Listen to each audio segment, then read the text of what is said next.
بسم اللہ الرحمن الرحیم۔ خلیفہ ہارون رشید کا ایک بیٹا تھا جس کی عمر تقریباً 16 سال کی تھی۔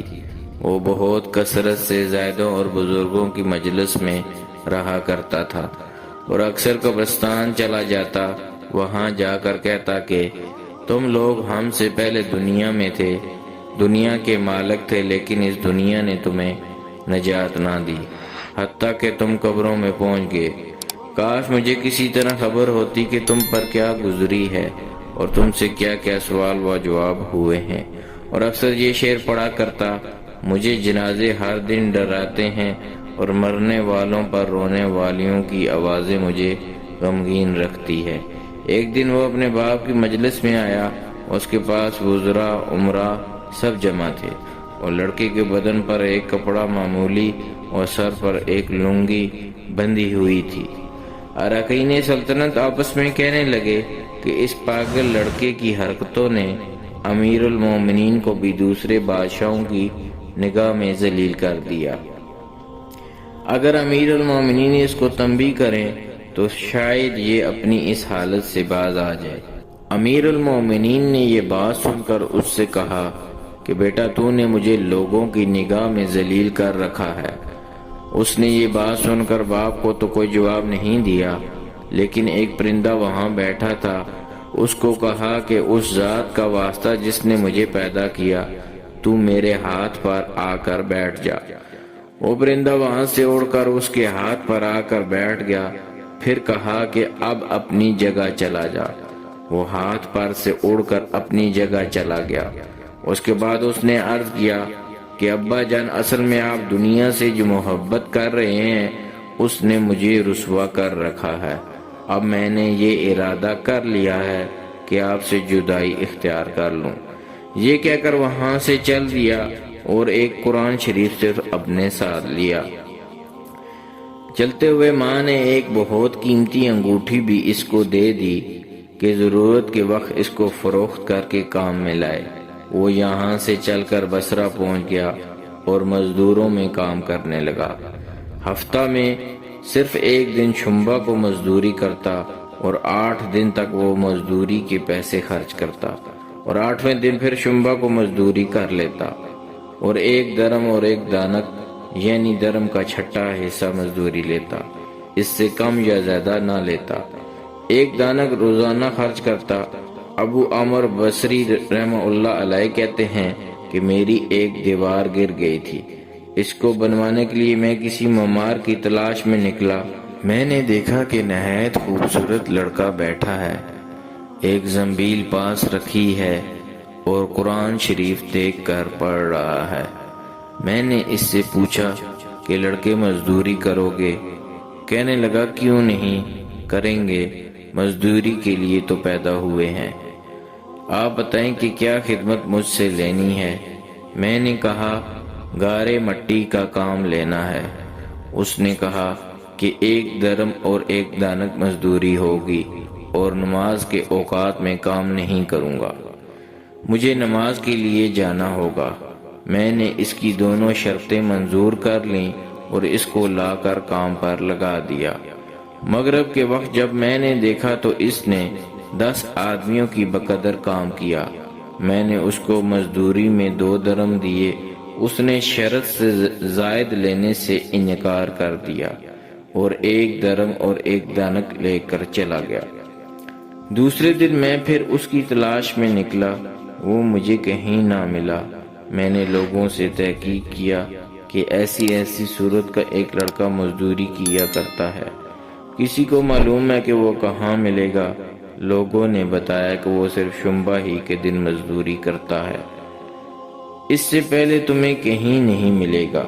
مجھے اس کے کام کو دیکھ کر ایسی رغبت ہوئی کہ میں نے 8 دن کو اپنی تعمیر بند کر دی اور شنبہ کے دن اس کی تلاش کو نکلا۔ وہ اسی طرح بیٹھا قرآن شریف پڑھتا ہوا ملا۔ میں نے سلام کیا اور مزدوری کرنے کو پوچھا۔ اس نے وہی پہلی 2 شرطیں بیان کی، میں نے منظور کر لیں۔ وہ میرے ساتھ آ کر کام میں لگ گیا۔ مجھے اس پر حیرت ہو رہی تھی کہ پچھلے شنبہ کو اس اکیلے نے 10 آدمیوں کا کام کس طرح کر لیا۔ اس لیے اس مرتبہ میں نے اسی طرح چھپ کر وہ مجھے نہ دیکھے اس کے کام کرنے کا طریقہ دیکھا تو یہ منظر دیکھا کہ وہ ہاتھ میں گارا لے کر دیوار پر ڈالتا ہے اور پتھر اپنے آپ ہی ایک دوسرے کے ساتھ جڑتے چلے جاتے ہیں۔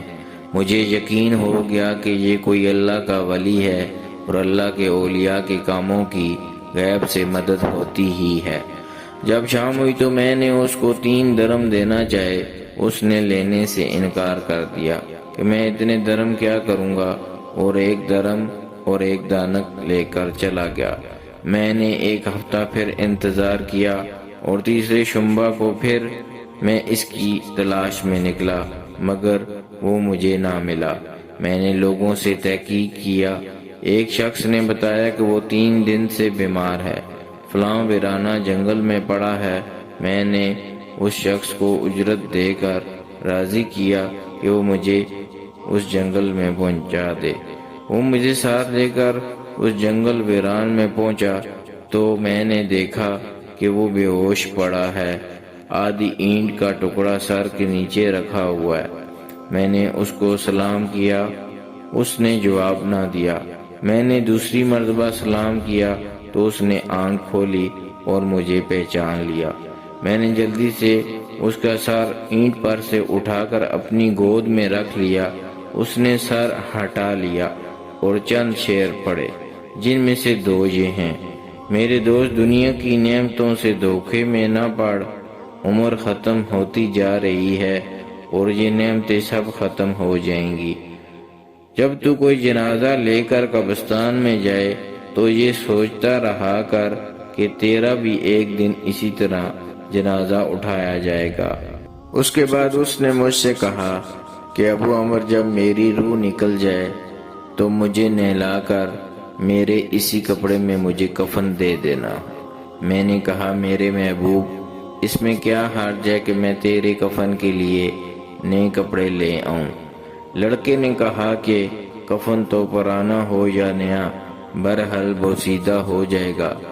آدمی کے ساتھ تو صرف اس کا عمل ہی رہتا ہے، اور یہ میری لنگی اور لوٹا قبر کھودنے والے کو مزدوری میں دے دینا، اور یہ انگوٹھی اور قرآن شریف ہارون رشید تک پہنچا دینا، اور اس کا خیال رکھنا کہ خود انہی کے ہاتھ میں دینا، اور یہ کہہ کر دینا کہ ایک پردیسی لڑکے کی یہ میرے پاس امانت ہے، اور وہ آپ سے یہ کہہ گیا ہے کہ ایسا نہ ہو کہ اسی غفلت اور دھوکہ کی حالت میں آپ کی موت آ جائے۔ یہ کہہ کر اس کی روح نکل گئی۔ اس وقت مجھے معلوم ہوا کہ یہ لڑکا شہزادہ تھا۔ اس کے انتقال کے بعد اس کی وصیت کے موافق میں نے اس کو کفن کر دیا اور دونوں چیزیں گورکن کو دے دیں، اور قرآن پاک اور انگوٹھی لے کر بغداد پہنچا، اور قصر شاہی کے قریب پہنچا تو بادشاہ کی سواری نکل رہی تھی۔ میں ایک اونچی جگہ کھڑا ہو گیا۔ اول ایک بہت بڑا لشکر نکلا جس میں تقریباً 1000 گھوڑے سوار تھے۔ اس کے بعد اسی طرح یکے بعد دیگرے 10 لشکر نکلے، ہر ایک میں تقریباً 1000 سوار تھے۔ 10ویں جتھے میں خود امیر المومنین بھی تھے۔ میں نے زور سے آواز دے کر کہا کہ اے امیر المومنین، آپ کو حضور اقدس صلی اللہ علیہ وسلم کی قرابت رشتہ داری کا واسطہ ذرا سا توقف کر لیجئے۔ میری آواز پر انہوں نے مجھے دیکھا تو میں نے جلدی سے آگے بڑھ کر کہا کہ میرے پاس ایک پردیسی لڑکے کی یہ امانت ہے جس نے مجھے یہ وصیت کی تھی کہ یہ دونوں چیزیں آپ تک پہنچا دوں۔ بادشاہ نے ان کو دیکھ کر پہچان لیا، تھوڑی دیر سر جھکایا، ان کی آنکھ سے آنسو جاری ہو گئے، اور ایک دربان سے کہا کہ اس آدمی کو اپنے ساتھ رکھو، جب میں واپسی پر بلاؤں تو میرے پاس پہنچا دینا۔ جب وہ باہر سے واپسی پر پہنچے تو محل کے پردے گروا کر دربان سے فرمایا، اس شخص کو بلا کر لاؤ، اگرچہ وہ میرا غم تازہ ہی کرے گا۔ دربان میرے پاس آیا اور کہنے لگا کہ امیر المومنین نے بلایا ہے، اور اس کا خیال رکھنا کہ امیر پر صدمہ کا بہت اثر ہے۔ اگر تم 10 باتیں کرنا چاہتے ہو تو 5 پر ہی اکتفا کرنا۔ یہ کہہ کر وہ مجھے امیر کے پاس لے گیا۔ اس وقت امیر بالکل تنہا بیٹھے تھے۔ مجھ سے فرمایا کہ میرے قریب آ جاؤ۔ میں قریب جا کر بیٹھ گیا۔ کہنے لگے کہ تم میرے اس بیٹے کو جانتے ہو؟ میں نے کہا جی ہاں، میں ان کو جانتا ہوں۔ کہنے لگے وہ کیا کام کرتا تھا؟ میں نے کہا گارے مٹی کی مزدوری کرتے تھے۔ کہنے لگے تم نے بھی مزدوری پر کوئی کام اس سے کرایا ہے؟ میں نے کہا کرایا ہے۔ کہنے لگے تمہیں اس کا خیال نہ آیا کہ اس کی حضور اقدس صلی اللہ علیہ وسلم سے قرابت تھی؟ میں نے کہا امیر المومنین، پہلے اللہ سے معذرت چاہتا ہوں، اس کے بعد آپ سے عذر خواہ ہوں۔ مجھے اس وقت اس بات کا علم نہ تھا کہ یہ کون ہے۔ مجھے ان کے انتقال کے وقت ان کا حال معلوم ہوا۔ کہنے لگے کہ تم نے اپنے ہاتھ سے اس کو غسل دیا؟ میں نے کہا جی ہاں۔ کہنے لگے اپنا ہاتھ لاؤ۔ میرا ہاتھ لے کر اپنے سینے پر رکھ دیا اور چند شعر پڑھے جن کا ترجمہ یہ ہے: اے وہ مسافر جس پر میرا دل پگھل رہا ہے اور میری آنکھیں اس پر آنسو بہا رہی ہیں، اے وہ شخص جس کا مکان قبر دور ہے لیکن اس کا غم میرے قریب ہے، بے شک موت اچھے سے اچھے عیش کو مقدر کر دیتی ہے۔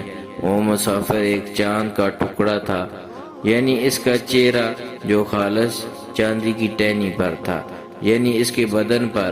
پس چاند کا ٹکڑا بھی قبر میں پہنچ گیا اور چاندی کی ٹہنی بھی قبر میں پہنچ گئی۔ اس کے بعد ہارون رشید نے بصرہ اس کی قبر پر جانے کا ارادہ کیا۔ ابو عامر ساتھ تھے۔ اس کی قبر پر پہنچ کر ہارون رشید نے چند شعر پڑھے جن کا ترجمہ یہ ہے: اے وہ مسافر جو اپنے سفر سے کبھی بھی نہ لوٹے گا، موت نے کم عمری کے ہی زمانہ میں اس کو جلدی سے اچک لیا۔ اے میری آنکھوں کی ٹھنڈک، تو میرے لیے انس اور دل کا چین تھا، لا نبی راتوں میں بھی اور مختصر راتوں میں بھی۔ تو نے موت کا وہ پیالہ پیا ہے جس کو عنقریب تیرا بوڑھا باپ بڑھاپے کی حالت میں پیے گا، بلکہ دنیا کا ہر آدمی اس کو پیے گا، چاہے وہ جنگل کا رہنے والا ہو یا شہر کا رہنے والا ہو۔ پس سب تعریفیں اسی وحدہ لا شریک لہ کے لیے ہیں جس کی لکھی ہوئی تقدیر کے یہ کرشمے ہیں۔ ابو عامر کہتے ہیں اس کے بعد جو رات آئی تو جب میں اپنے وظائف پورے کر کے لیٹا ہی تھا، میں نے اس میں ایک نور کا کعبہ دیکھا جس کے اوپر ابر کی طرح نور ہی نور پھیل رہا ہے۔ اس نور کے ابر میں سے اس لڑکے نے مجھے آواز دے کر کہا: ابو عامر، تمہیں حق تعالی شان جزائے خیر عطا فرمائے، تم نے میری تجہیز و تکفین کی اور میری وصیت پوری کی۔ میں نے اس سے پوچھا کہ میرے پیارے تیرا کیا حال گزرا؟ کہنے لگا کہ میں ایسے مولا کی طرف پہنچا ہوں جو بہت کریم ہے اور مجھ سے بہت راضی ہے۔ مجھے اس مالک نے وہ چیزیں عطا کی جو نہ کبھی کسی آنکھ نے دیکھی، نہ کان نے سنی، نہ کسی آدمی کے دل پر ان کا خیال گزرا۔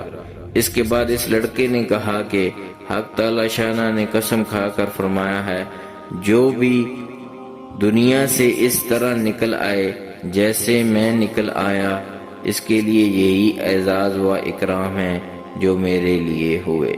ناظرین، ویڈیو اچھی لگے تو لائک اور شیئر کر دیں، اور نئے آنے والے معزز ناظرین چینل کو سبسکرائب کر کے بیل کے آئیکن کو دبا دیں تاکہ ہر نئی آنے والی ویڈیو کا نوٹیفیکیشن آپ تک پہنچ سکے۔